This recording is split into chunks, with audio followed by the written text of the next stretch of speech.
Hi, my name is Sean Linden. I'm the writer and director of Hunter x Hunter, and you are listening to the Horror Squad podcast.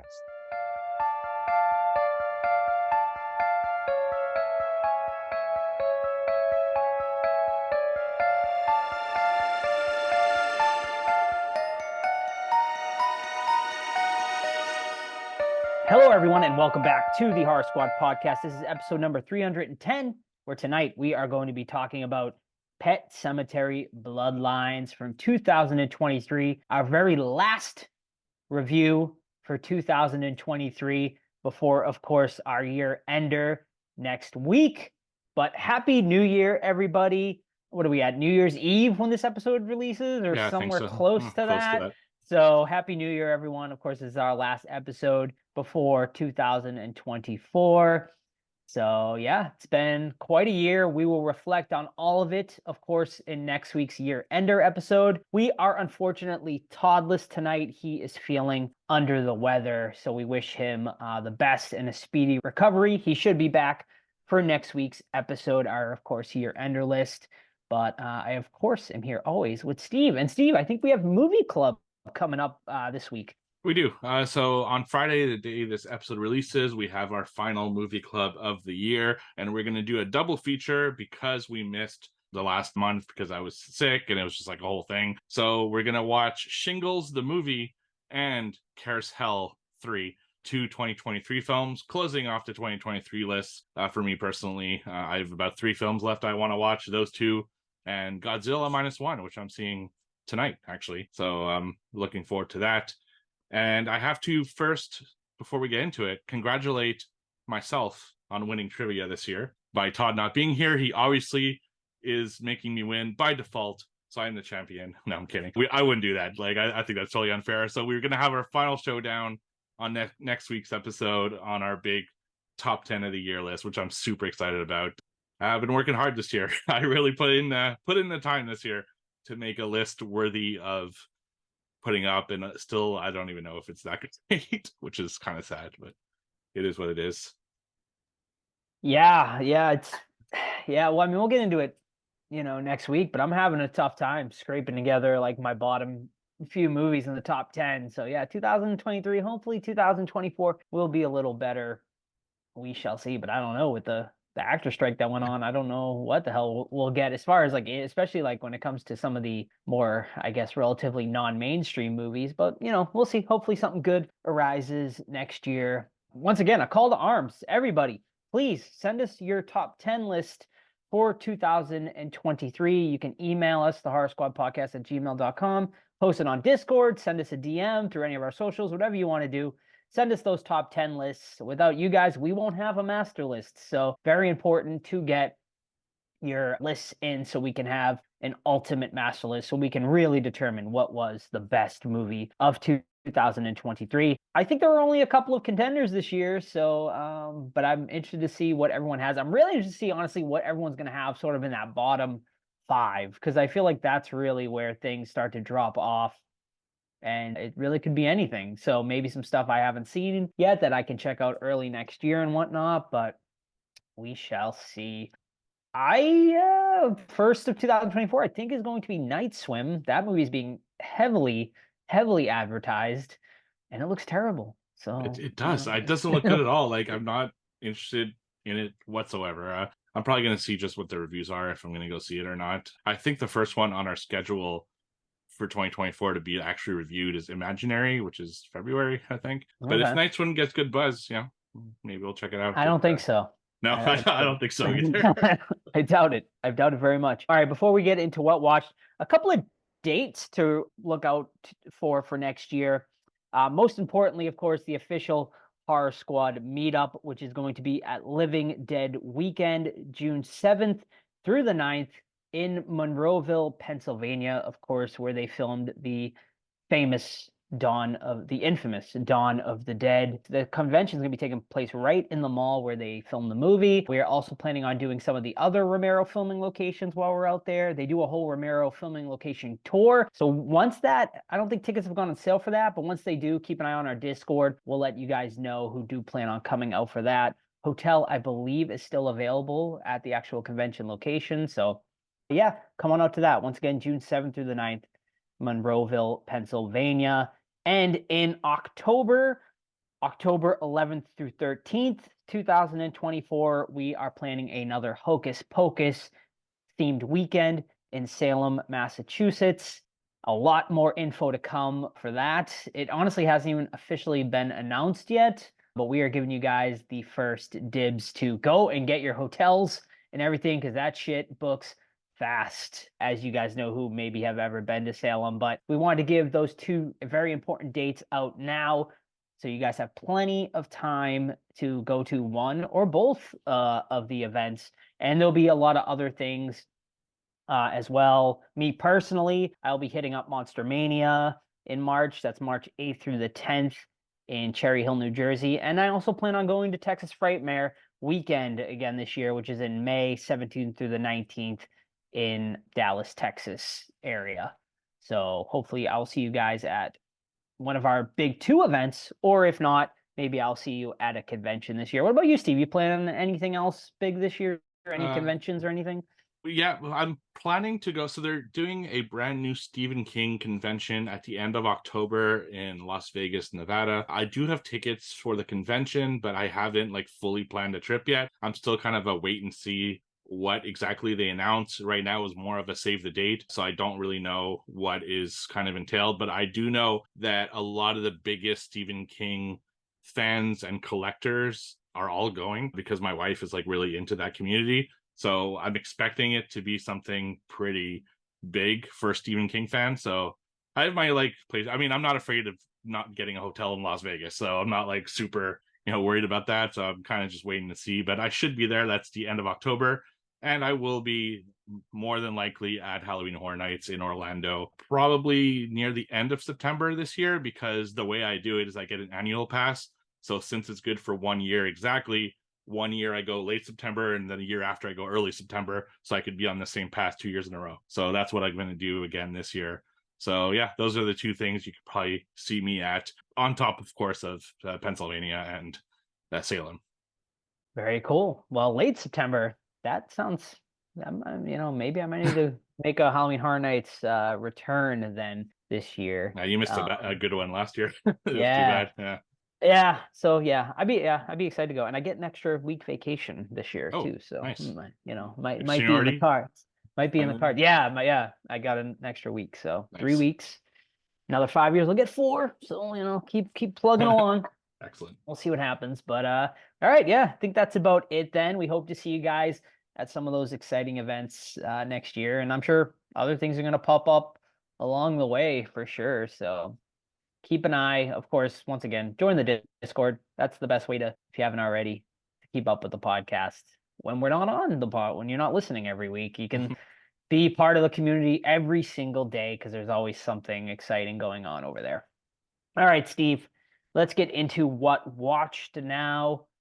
What you've been watching? I know you've been plugging away at that 2023 list, so I'm sure you get some of those. Yeah, I'm actually going to do 3 tonight, because since it is the last week before 2023 list, I'm going to talk about 3 films that maybe could go on people's lists. I'm really kind of doing kind of my final push to that list. I had a list of things I wanted to watch in the last kind of month, and I'm down to 3. So, and I'm going to hit one tonight with Godzilla, which from everything I hear, it could be my number 1, like just based off what I've heard. So I'm very, very curious about that movie. And these 3 that I'm going to talk about were also on that kind of short list that I've heard people talk about. The first one is one, quite honestly, I totally forgotten had come out this year until I was reminded recently. And that is the spin-off Bird Box Barcelona, of course, 2023 film, which is over on Netflix. So this film is a Spanish movie, of course, which takes place in the same world as Bird Box, but they're not related in any other way. It's just kind of in the same place, just on another continent. This story is about, it's a group of people, and they're going through the apocalypse like all the others. They're blindfolded, because if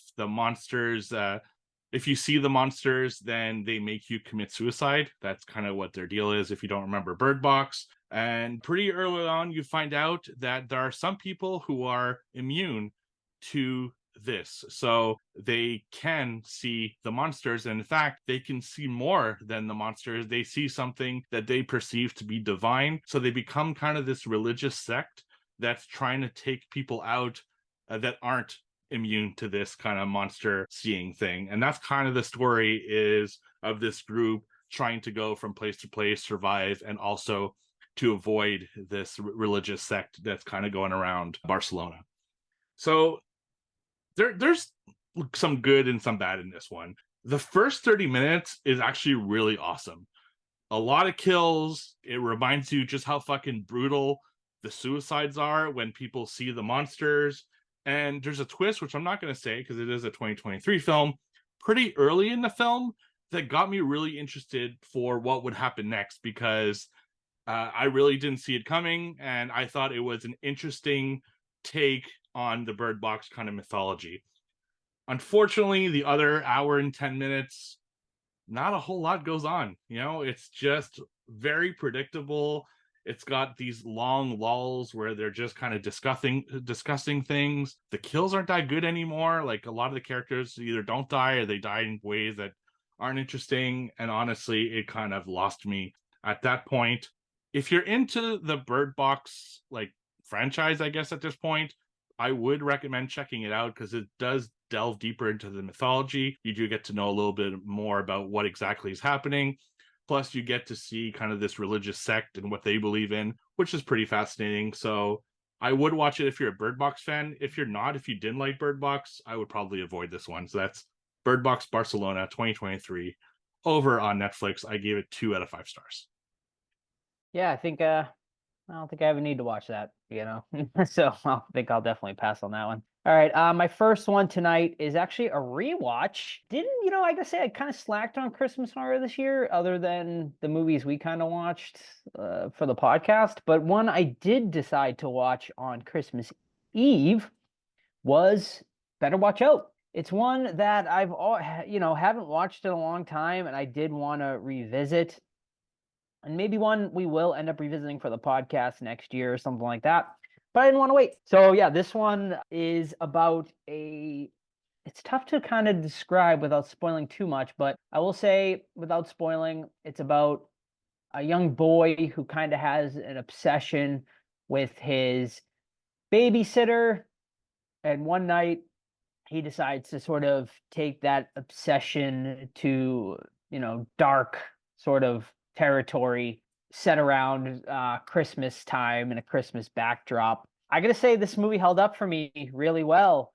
I still thought it was great. I still think there's some there's a couple of like pretty disturbing scenes, but nothing that's shown on camera. It's kind of all sort of it's not like gory or anything like that. It's all sort of implied, which I thought was kind of, for this movie, I think it worked well. It didn't need to kind of be, thrown at you. The main kid is great as sort of your villain. He is a person you despise and root against, but he plays it so well. And yeah, like I said, I think it held up. Did I enjoy it? Did I enjoy it though as much as I did the first time I watched it? I think once you know all the twists and stuff that are going to come, I do think it drops off slightly once you know what is coming. But overall, I think it's still great and definitely one you should watch if you haven't yet. I think it's one that's definitely underrated. You don't hear a lot of people talk about it when it comes to Christmas horror movies. And I think if you're looking for something new to watch that's set around Christmas time, I think this is definitely a great one. So that's Better Watch Out from 2016, and I don't even remember where I watched it, but I think it is definitely available somewhere. Oh, all right, and you can watch it on Tubi. It's free on Tubi. Awesome, Tubi, just the best. All right, cool. So my next one is another 2023 film that I watched over on VOD, and it's called Enos Men. So this is one that I just saw on a lot of lists. Like, people are starting to post their lists on like Twitter and on Instagram and stuff. And I'm like, I haven't heard anything about this. So, I was I'll check it out. But before I did, I went on Letterboxd and I looked at a few of the reviews just to get an idea of what I was getting into. The very first review I see is like, this is basically a 1970s version of Skinamarink. I'm like, oh fuck. Like Skinamarink, the worst movie I've ever seen in my life, quite frankly. So, but we'll get into that next week. So I don't know. I kind of like, maybe I won't watch it, but then I was too curious. I needed to know kind of why people are putting this on their top 10. So I did watch it. It's the story of a woman. She lives on an island. She's kind of a scientist. She goes about her day every day, and she just takes notes about kind of the plants on the island and the fish life, and she's just kind of taking care of the island and studying kind of the effects of certain things on that island. It used to be a mining colony and things like that, so she's just looking at the flowers and how it's recovering from that mining colony that used to be there. And that's basically it. There's very little dialogue. Once in a while, kind of like in The Shining, she talks to people that are at the mainland on a CB radio, but it's mostly just kind of shots of her going about her day after day on this island. And like I said, it's kind of like it's made to look like it was filmed in the 70s, like a 1970s kind of documentary.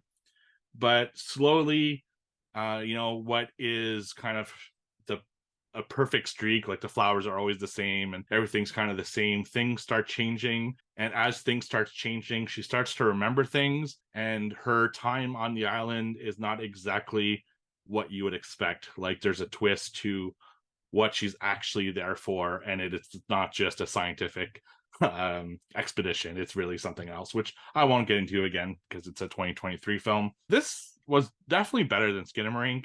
You actually see some things. There is a little bit of dialogue.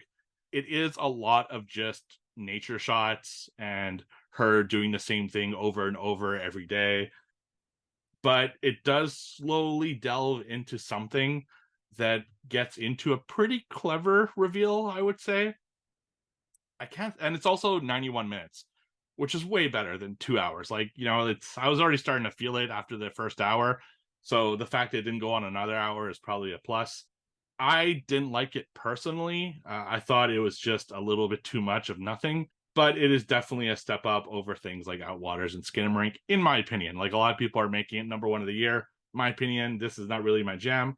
So I gave it 1.5 stars out of 5, and that is Enos Men. In Canada, at least, it's only on VOD. I don't know in the US.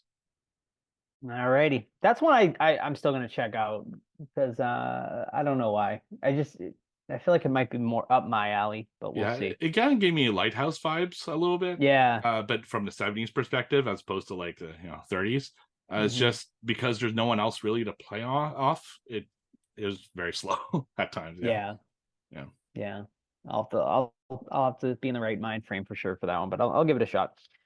All right. My last one tonight is, unfortunately, Todd is not here, but I did finally, after months and months of holding off, slacking, I watched Dinosaur Prison, which you can watch over on Tubi. 2023 release. This one is about a group of women who find themselves at a prison that we come to find is housed with these dinosaurs that they're doing sort of these experiments on to sort of make them into even more powerful dinosaurs. Some have, invisibility. They're coming up with like all this technology to make these prehistoric dinosaurs even more powerful and whatnot. Housed by a guy who looks like Willy Wonka, who is sort of your tour guide. And yeah, and that's really about it. The dinosaurs do eventually, of course, find a way to break out of this prison, and insanity ensues from there. This is basically what you would expect from a movie titled Dinosaur Prison. It's obviously very low budget, but I will say the CGI isn't bad for like a type of movie, for a really low budget movie like this. Like, it's not great dinosaur CGI, but it's acceptable. It's not like the worst like CD-ROM sort of tickles the clown type shit like that you would see. This is actually like more like early 2000s to mid 2000s CGI, so it's not so bad. So I will say the dinosaurs actually look good in this movie, so that does help this movie a lot. I will say the first half of this movie, though, man, is a real chore to get through because there's like nothing interesting happening. It's just like really poor actors The women are attractive, but they're not very good actors, so they're just kind of walking around with this guy who looks like Willy Wonka in a completely empty prison while he just sort of explains stuff for like 40 minutes about like what they're doing with the dinosaurs. And you see a CGI dinosaur once in a while behind the prison, behind the jail cell, but it's just like really fucking boring. But I will say, once we actually get to the breakout, which is, about 50 minutes, 45, 50 minutes in the movie, and the movie's only like an hour and 10 minutes. So the last half hour does get pretty entertaining once they finally do break out. There's actually like pretty fun stuff here. There's like a guy whose sword catches on fire and he fights an invisible dinosaur, which was actually pretty cool. I found that to be probably one of the most entertaining scenes. And yeah, there's just some like there is fun to be had in this movie. I will say that. Like I actually ended up enjoying it a lot more than I thought I was going to. So, is it a movie I would recommend? Absolutely not. But as far as a punishment movie, he could have did a lot worse. It actually had some enjoyable moments. So, I would say if you're gonna watch it, like just fast forward to the last half hour, and you actually have a decent movie there. So, I gave it 1.5 out of 5. I think had they actually didn't play it so serious, because like there's no like they play this movie fucking like as serious as a heart attack, like had they actually like sort of went into the sort of absurdity of the plot and everything and kind of did sort of a fun B movie style with this, it probably would have been higher. I might have even made it like a 2.5 out of 5 or something like that, but as it stands, 1.5 out of 5. Would not recommend. That's the wild one. Let me tell. Yeah. I mean, yeah, it gets pretty wild. And then did I say, oh, Better Watch Out? I didn't even mention 4 out of 5 on that one. Definitely. So That's a good one. All right, my last one this week is, of course, another 2023 film. I watched this one on Paramount Plus, and is Ari Aster's Beau is Afraid. This was one that's been on my radar since it came out. It's one I really felt I needed to watch for my top 10 list, and it's 3 hours long, so do know that going into it. Holy shit, where do I even start with this one? This is a wild ride. The basic story of it, and I probably won't do it justice because it's really all over the place, is Joaquin Phoenix plays this guy named Beau, and he suffers from some kind of mental illness that's related to anxiety. You're not quite sure exactly what it is, but you're kind of on this adventure with him as he just sees the world in a different way that other people do. He sees the world as a darker place. He sees the world more fucked up. He imagines things, but some things are real. You don't know what's real. You don't know what's fake. It's quite the adventure of a movie, because you never know what's his imagination and what's real. And discovering what that is kind of the brilliance of this movie, I think. Joaquin Phoenix, really one of the best actors of our time, I would say. Absolutely a powerhouse performance here. If it wasn't for like someone like him being as Beau, this would be probably a massive fail, but he's so good at what he does that you want to keep watching him going through this kind of adventure. So it's really broken into 3 parts, I would say. Hour 1 is a wild ride. It's probably the most horror of the 3 hours. There's a lot of shit going on.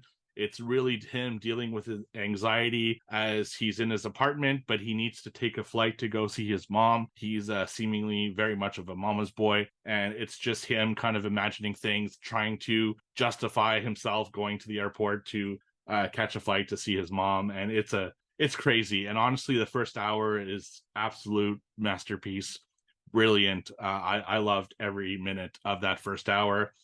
Second hour, it goes into a really different kind of more dreamlike thing that he goes into, and it's very hard to describe. I won't even attempt it, but it goes into kind of backstory and really delves deeper into his mind. And finally, act 3, it kind of brings things together, the 2 plots, like what exactly was real this whole time, what wasn't, why it wasn't. He sees some things that, wow, like I can't believe that's what Ari Aster decided to put in the movie. I don't even want to spoil it. It's wild shit. That's all I'm gonna say.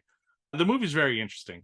It's one I think I have to rewatch at some point. It's one I think we might even should review at some point because we can go deep on this one. Like I would almost say we'd almost have to do an episode of just this, like just drop all the other fucking segments that episode because there's so much to this movie.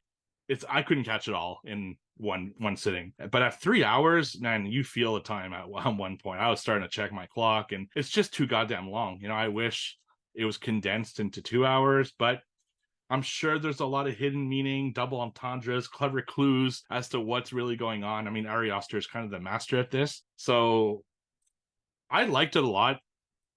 I didn't love it as of right now. Maybe, and this is true to all Ari Aster's films, maybe in a week I'll feel differently because he's the type of director that his shit just like stays in your head and you keep thinking about it and you keep like making theories in your mind. It's really interesting the way he does his films. I felt that way with Hereditary. I felt that way with Midsommar. And I feel that way, I think, with this one. I only watched it yesterday.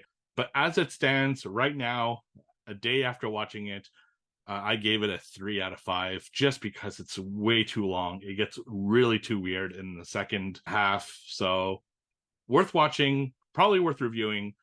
And it's too bad it actually lost this episode by 1 vote, which I'm kind of bummed out about now in retrospect. But anyway, Beau's Afraid, 3 out of 5 stars. I watched it over on Paramount Plus. Is it horror enough? Should I watch it before the year? I think so. I think it's horror Okay. enough. Like there's definitely some horror elements in here that would make it qualify as horror. It's horror like Midsommar was kind of horror. It's not super overtly horror. It just right. There's very horrific themes that happen throughout the movie.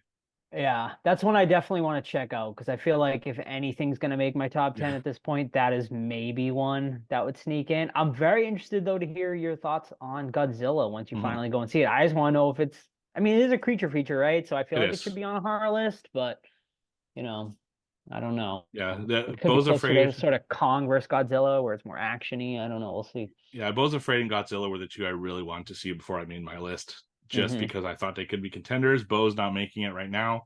We'll see about Godzilla. So I'm curious because I still don't feel great about my list, and I'm bummed out about it. It's like I'm trying. Yeah. Alrighty then. Very good. So I guess so once again, no trivia tonight. So a bit of a shortened episode due to Todd's illness, but once again, year ender next year. We are excited. But let's get into it. Our main event of the evening. Based on your votes, this one won. Pet Sematary Bloodlines from 2023. You can catch this one currently streaming over on Paramount Plus, directed by Lindsay Anderson Beer, starring Henry Thomas, David Duchovny, Samantha Mathis, Pam Grier, Jackson White, and Natalie Allen Lynn. So pretty solid cast there, actually. Plot synopsis: in 1969, a young Judd Crandall and his childhood friends band together to confront an ancient evil that has gripped their hometown of Ludlow. Steve, would you like to add a little more to that? I personally was a little confused about this plot line, so maybe you can give me something. The gist of the story, as far as I understood it, is so Judd is about to join the Peace Corps, and one of his best friends just came back from Vietnam, and he seems to have some kind of severe PTSD, but some of the residents of the town realize that is not what PTSD looks like. That looks like someone use the fucking Pet Sematary like they weren't supposed to, because there's a committee that kind of oversees the town that makes sure that people don't use the Pet Sematary for it to do exactly that. David Duchovny is the father who would have seemingly brought back Timmy, I think is his name, the guy who just came back from Vietnam, who I guess had been killed or committed suicide. I'm not sure how he got the body. They didn't really explain it. And he buried him in Pet Sematary. So the rest of the story is them essentially trying to stop Timmy before he starts killing too many people. And that's kind of really all this movie is them stopping Timmy and making sure that nobody else uses the Pet Sematary, which is kind of, anyway, I'll let you give your thoughts first on this one. Yeah, I think your description kind of explains a lot of issues with this movie, is that I just feel like they didn't convey a great story here, and it's very at times convoluted. Yeah, I mean, I'm not gonna sugarcoat it. I hated this movie. I really did. I found it to be a real fucking bore. Yeah, I found it a real chore to get through. And with a cast as good as this, I mean, I think this is a perfect example of you can have a great cast, but if you don't have a good story, man, you're not gonna have a good movie. I mean, the cast is good here too. Like Henry Thomas is the dad, is great. Dana Duchovny is sort of the creepy neighbor, does a solid job. Pam Grier of all people in here too. I mean, great cast, but man, the story is just so lacking. It's just feels generic. And one of my biggest issues is this is like a Pet Sematary origin story, but they introduce stuff and rules that like wasn't introduced in any of the other Pet Sematary movies that just didn't make sense to me. Like shooting them in the eyes, which was never a fucking thing in any of the other Pet Sematary movies. Judd doesn't even mention that in the original Pet Sematary, which is something you think he would have mentioned considering it was a big plot point in this movie of like how you're supposed to defeat these things. Also, like they seemed to be more like zombies than anything in this movie, which I guess they're sort of supposed to be zombies, but really they're just supposed to be these evil sort of Native American like demons that are brought back, right? Because they're buried in this Native American burial ground, and the things that come back is supposed to be right this sort of ancient evil that comes out. But like in this one, they kind of become like they feast on flesh and body parts and stuff. I mean, that was not really a plot point in any of the other Pet Sematary movies. They're just supposed to be these beings that come back, but are just pure evil, like demon-like, which is not what they did in this movie. So are we to believe that the origins like changed? Like, no, like it just made no fucking sense. So yeah, I mean, I can go into a lot more. I mean, I had a lot more issues, but overall, like I just really disliked this movie. Yeah, so I'm actually the one who picked it for the vote, but based only off the fact that it's a Pet Sematary movie and nobody talked about it when it came out. So I was just curious. It was on my list anyway. I quite honestly did not think it would win. I was kind of surprised that it did, and I'm kind of sad about it now because the other two movies were fucking like way better to discuss. But it is with this, so we're here to discuss it, so we will. So my issue with it, and I didn't like it either, just for the record. I thought it was also boring and confusing and a waste of a film, a waste of the Pet Sematary name. So what attracted me to this movie to begin with is to get Judd's backstory and to see kind of Judd's story play out, because he does mention this story in Pet Sematary in the first movie. But quite honestly, I don't feel like this was Judd's film. I thought the better film was from and Americans call it the Native American people in the town. We call them indigenous in Canada. So there's a brother and sister who live there, and the brother is also part of the friend group with Timmy, Judd, and this guy. And they had a better story of like, what's going on with the Pet Cemetery and kind of the way they assess the situation. They're more of this is a shithole town, we need to get out of it kind of story. Whereas Judd's story is that he wants to join the Peace Corps, and the reason he hasn't been drafted is because his dad made some kind of deal where he paid off for him not to be drafted. And that's what Timmy and David Duchovny's character are kind of pissed off about, is that they feel his privilege kept him out of the draft, and he's jealous that his son went to war and became, so fucked up, and Judd didn't.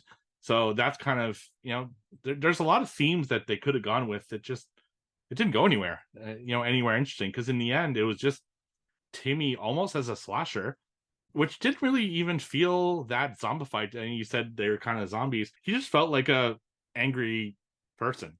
Yeah, it didn't feel like the resurrections from the other Pet Sematary movies. It just felt like he was just an angry dude killing people, and that was a problem to me.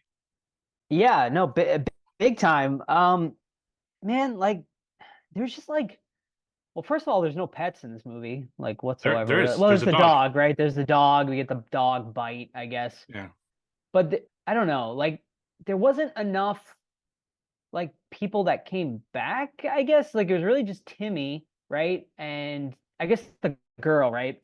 The girl comes back at one point too. The sister But does, man, yeah. like I don't know. Yeah, the sister. But I just feel like, man, it was like the first like hour of this movie, just like nothing interesting really happens. It's just like one scene after the other where they're going back and forth. And sadly enough, man, like you mentioned it, like the Judd backstory he explains in the original Pet Sematary was a better movie than this whole movie. Like him explaining and them showing those scenes and like that 3 minute scene, it was great and fucking creepy. There isn't one moment of this movie where I felt creeped out, where I felt there was like anything remotely scary really happening. Besides, I guess, and I will say the best part of this movie is the hospital scene when the girl comes back. I thought that was great. Her kind of like wiping off the skin and her skin kind of falls off. Thought that was cool. And then her sort of attacking the nurses and stuff. That really is the only, to me, the only memorable part of this entire movie. I mean, was there anything else for you, Steve? Or Well, also to the ripping off the skin with the worst CGI ever. yeah, bad Oh my CGI. god, it Yeah. was bad. It looked so fake. It was like hard to watch. But that goes back to my saying that it was the Native American / indigenous people who had the best story, because when the sister comes back, she actually looked like she was a little bit zombified and more of a monster like the Pet Cemetery. Because one of the what should be really the biggest element in this film is the fact that there's a cemetery that you bury people and they come back to life. And it felt so underutilized. Like they never really go to the Pet Cemetery. You're in a Pet Cemetery in the very first scene of the movie, and you see it like I think one or two other times, but it doesn't actually play that big of a part in the film. You know, what made the original Pet Cemetery movie so brilliant is you felt, the dad's like feeling to getting Gage back, like because it was an accident and he felt so awful about it. And then he does kind of the same thing with his wife. And it's just, you felt it. And church, same thing, you kind of like the Pet Cemetery was actually a big element of that film. In this one, it wasn't. It was just kind of used to bring back Timmy, and then like the dog, we don't even see him getting buried. All we see is Timmy grab it from, because he like immediately sprouts out, which is another thing that doesn't happen in the other Pet Cemeteries. Like he buried him for like 4 seconds, and then immediately his arm comes out of the Pet Cemetery and is a zombie. And I presume he kills the dog. So then, did Timmy and the dad bury the dog like after together, like a father son bonding experience? It's weird. There's a lot of weird things in here, and also for the amount of references they have to the original Pet Cemetery, they constantly show that there are trucks that are super dangerous on that road and things like that. The way that the dad and Timmy die is nothing like Judd explains in the original movie. They're burnt to death in the original movie. In this one, they do the whole kind of eye shooting thing, and it's just there's a lot of problems with the movie. Just it's boring. Everything we're not describing is just nothing not happening. Just them going from place to place, chatting, and not a whole lot more.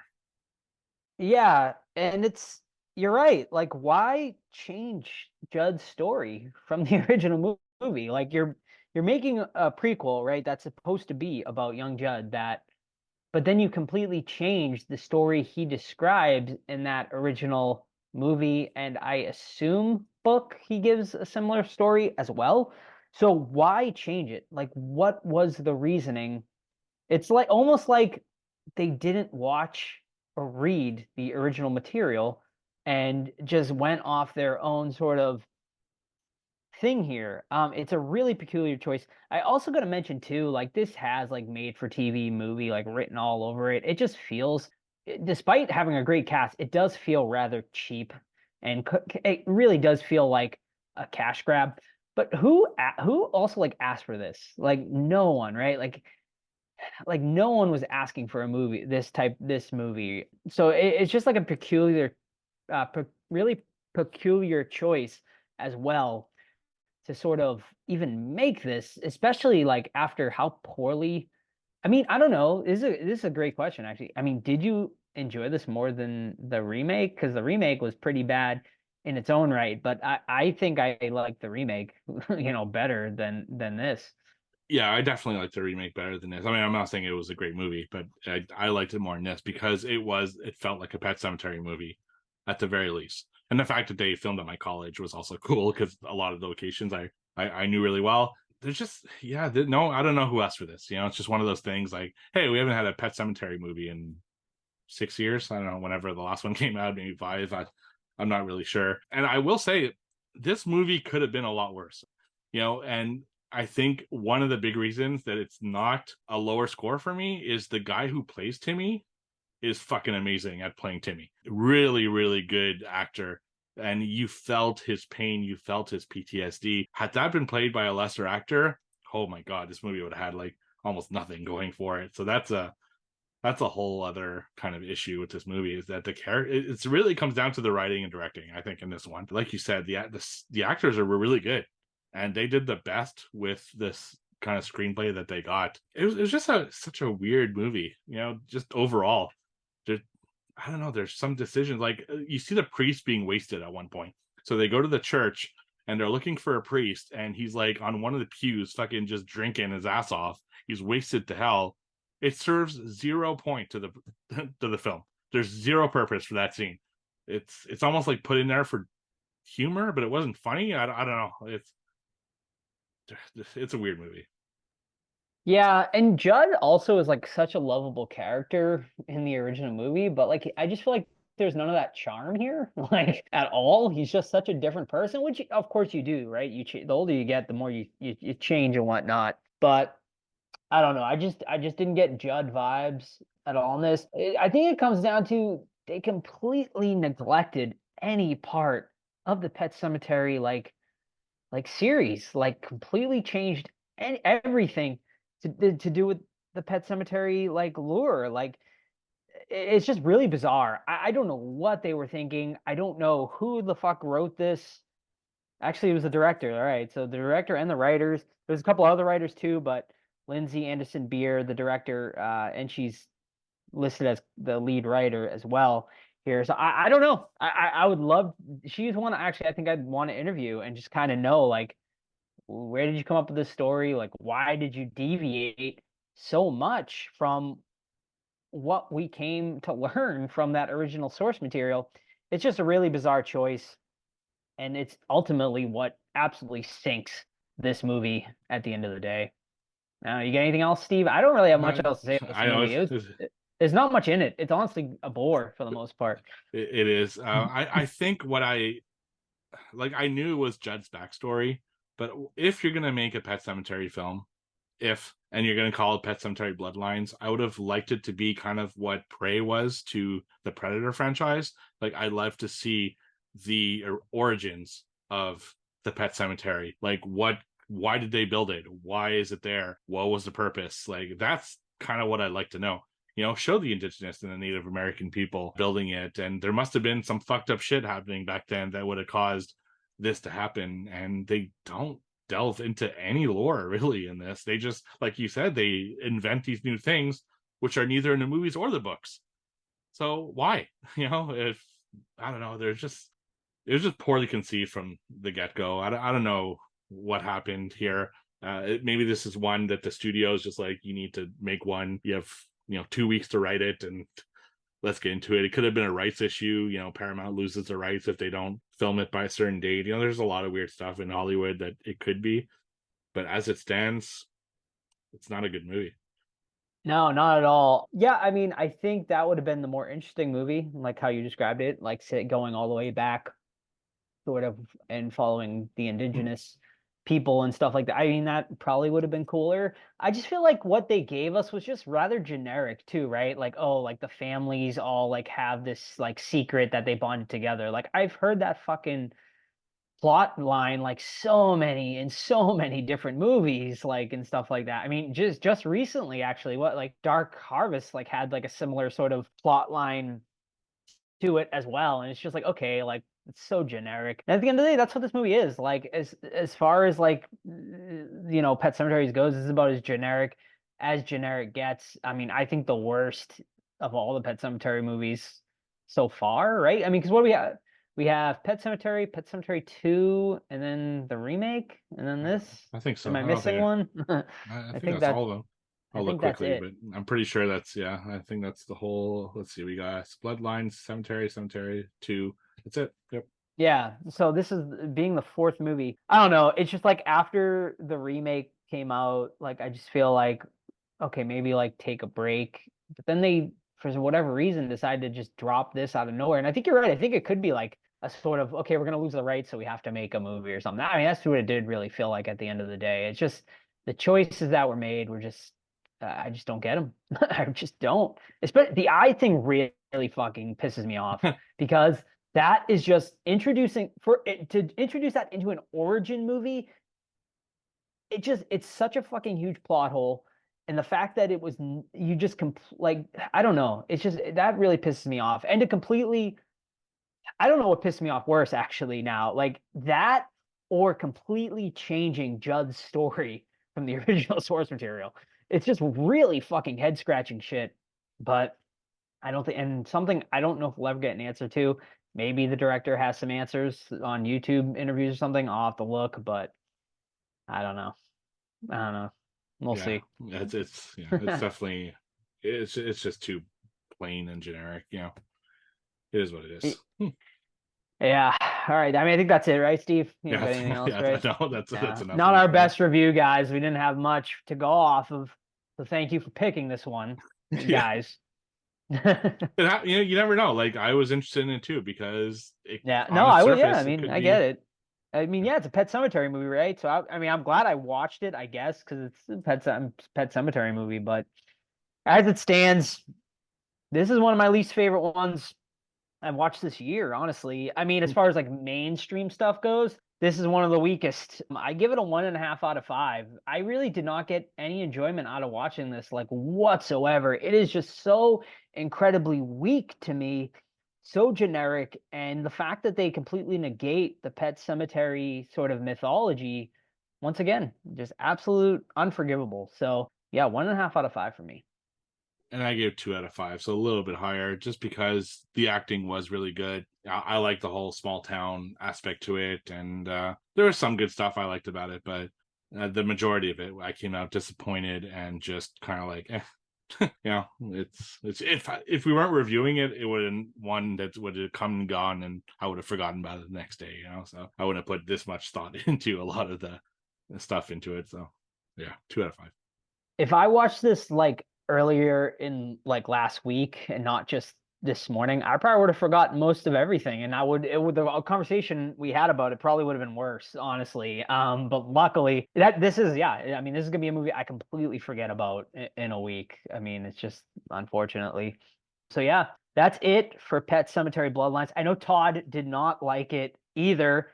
He over on his Letterboxd gave it a 2 out of 5, and his thoughts was bored out of my mind for the first hour or so, but it did pick up at the end. Overall, a miss, but I do think the actor that played Timmy gave a really strong performance. He portrayed being fucked up slash dead very well. So there you go. I think so. Yeah, kind of on the lines of with you, Steve. There, like Timmy's performance.